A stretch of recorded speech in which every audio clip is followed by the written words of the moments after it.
Hey, every once in a while you get kind of a funny situation that serves as a broader metaphor for a not at all funny problem in our society. Well, folks, there's stupid and then there's malpractice level stupid. And the latter is the sort in which the anti-hero in today's sordid tale chose to wallow. Cast the net of your imagination, if you will, as far as the shores of North Carolina, where a young medical student by the name of Kychelle Del Rosario is currently on leave from the ironically named Wake Forest School of Medicine after a tweet that she sent out a couple of weeks ago.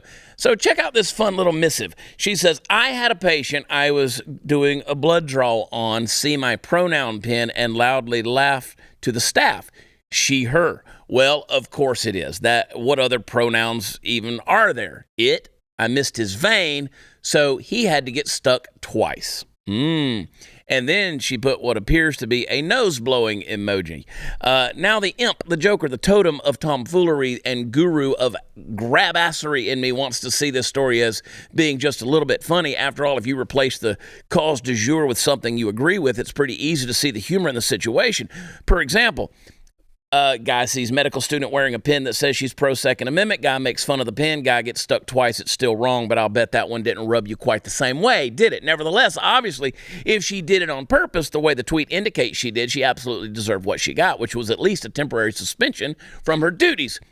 No matter what the damn pin on your chest says, your first job as a medical professional is to do no harm, no matter what you think. And of course, there's the fact that the whole personal pronoun game is a batshit crazy intersectional game bent on turning our entire language into a bizarre regiment shifting alphabet soup. But leave that aside for the moment. She shouldn't have done what she did, period. End of story. Now, let's turn the eyepiece on our dystopian kaleidoscope and see if we can't zoom out to the larger picture. Do you remember not all that long ago, because it wasn't all that long ago, when people were suggesting right and left that those who chose not to get the vaccine should also be denied medical attention? It's not the first time something like that's been proposed, and make no mistake that it won't be the last time either, but it's probably the most remarkable example in recent memory. There's a certain attitude that tends to encroach upon the collective consciousness that the betters should be making or breaking the future of the perceived lessers. Now, I say encroach upon and not pervade because at this point, I think it's still a minority of Americans.